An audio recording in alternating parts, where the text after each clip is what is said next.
Okay, welcome to the video on section 6, which is about Cpctc. We have one objective for today. We are going to prove that parts of congruent triangles are congruent. So we're still going to have congruent triangles. We're still going to have congruent triangles, but now we're going to prove that their parts are also congruent. So the first theorem we have is Cpctc. This theorem says if two triangles are congruent, then their corresponding parts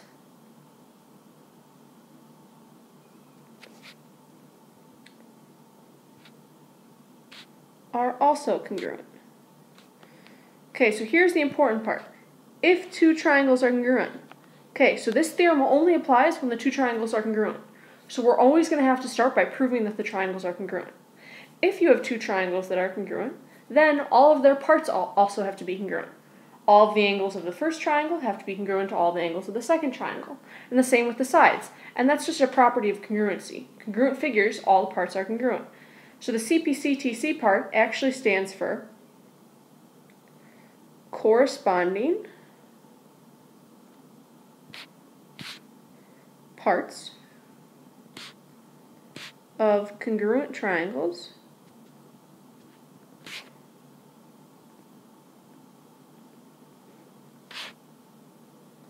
are congruent.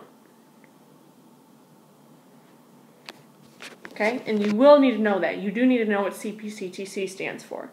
Most of the time we just say Cpctc because it's so long, but it stands for corresponding parts of congruent triangles are congruent. So let's take a look at example 1. It says, which triangles would you need to prove congruent in order to prove the following congruence? So ultimately, we want to show that angles A and D are congruent. So these are angles that correspond in our two triangles. We notice that the triangle on the left is congruent to the triangle on the right by SSS, because BC is congruent to itself by the reflexive property.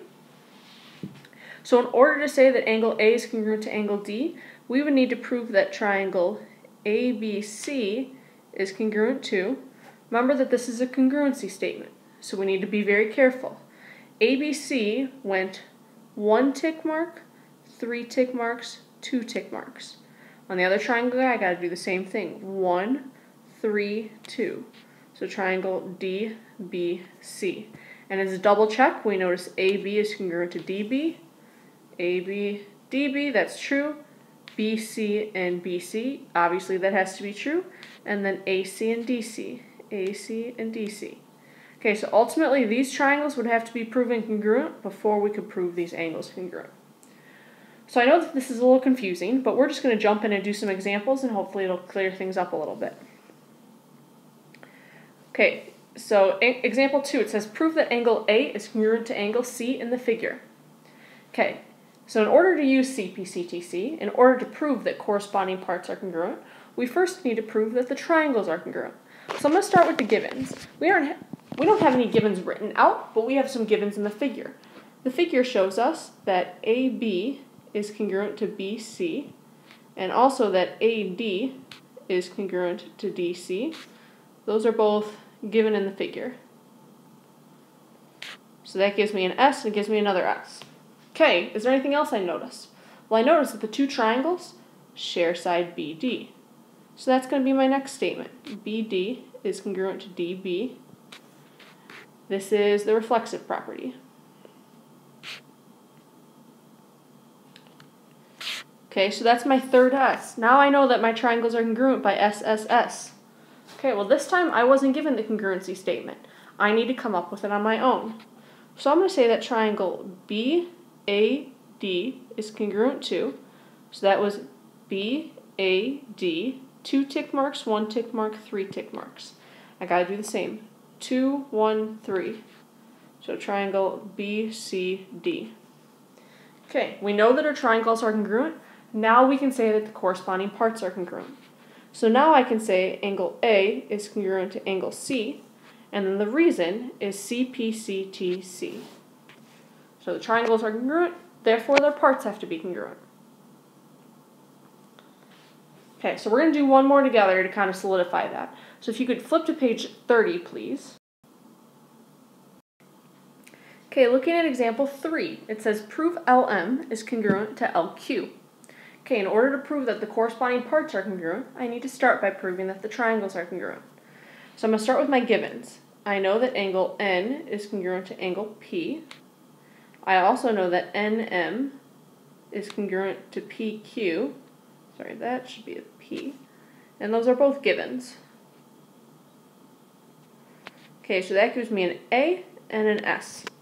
Now, a quick recall of all the ways to prove triangles congruent. We have SSS, SAS, HL, ASA, and AAS. Knowing I have an A and an S, it's probably not going to be SSS because I have an angle. It's not going to be HL because I don't have right triangles.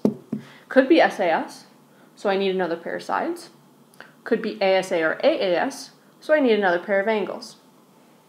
Looking at my figure, I notice that this angle is going to be congruent to that one because they're vertical angles. So next I have angle NLM is congruent to angle PLQ because they're vertical angles. Okay, here you can't just say angle L because that's confusing. Angle L could be this angle here, it could be this angle, it could be that angle. So that's why we can't say angle L. Okay, so that gave me another angle. Now I know that my triangles are congruent. So I can say triangle MNL is congruent to triangle QPL. And it's either ASA or AAS. Okay, so these are the angles we have, remember. So I need to determine, is the side I'm given the included side, the side in between the two angles? Well, the side in between the two angles would be this side or that side. I don't have the included angles, so it's not ASA. It has to be AAS. Okay, now that I know my triangles are congruent, I can show that their parts are congruent as well. So now I can show that LM is congruent to LQ by Cpctc. The corresponding parts are congruent. We know that these parts are corresponding by looking at our congruency statement. LM is congruent to LQ. So it's a good check. I know that I have the correct congruency statement. So again, in order to use Cpctc, you have to show that the triangles are congruent. And then from there, that will show that their corresponding parts are congruent. Okay, so I have another example for you. Let's look at example 4. I'm going to start you out, and then you're going to continue. We need to prove that angles 1 and 2 are congruent. Okay, you are supposed to have a given that didn't come out here, but one of your givens is that angle GFJ is congruent to angle FGJ. Okay, so that's one of your givens. Okay, so we don't know that angles 1 and 2 are congruent, so forget that those are even there. Now start with your givens, what you're given in the figure and this extra given that I gave you. Prove the triangle's congruent. Then your last statement should be angle 1 is congruent to angle 2 by Cpctc. Pause the video and try this one on your own. When you're finished, come back and we'll go over it together. Good luck.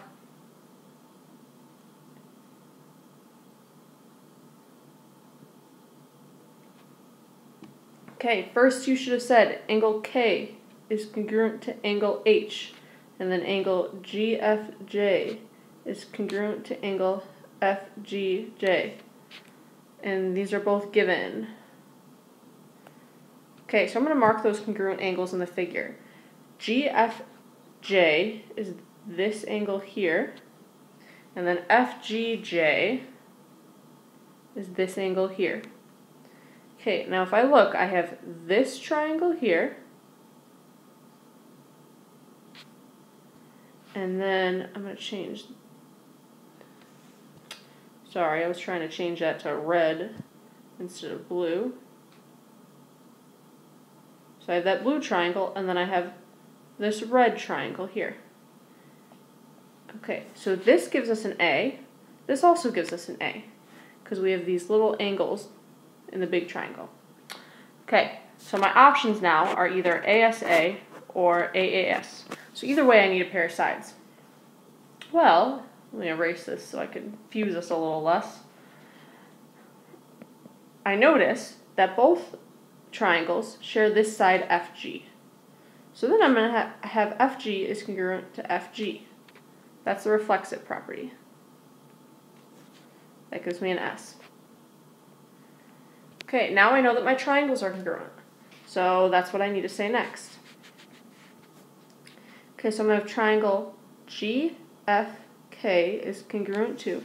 So I went GFK. I'm going to do the same thing backwards. FGH. Triangle FGH. Okay, and then I had this angle. I had this angle and this side. Okay, I need to decide, is that side the included side? Well, no, it's not. It's not the side that connects the sides.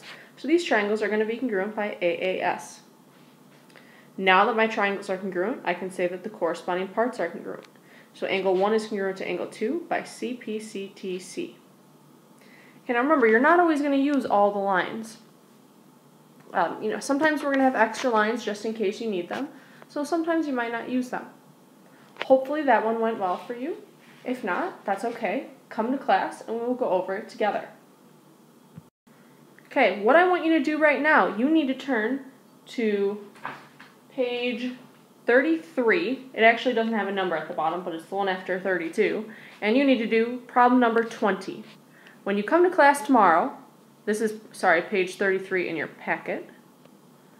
When you come to class tomorrow, I'm going to be checking that you have these notes completed and that you have problem 20 on page 33 completed. Again, it's the page after 32. It doesn't have a marking. Do the best you can. If you do not have this problem completed, you will not get full credit for the notes. Good luck, and I will see you tomorrow. Bye.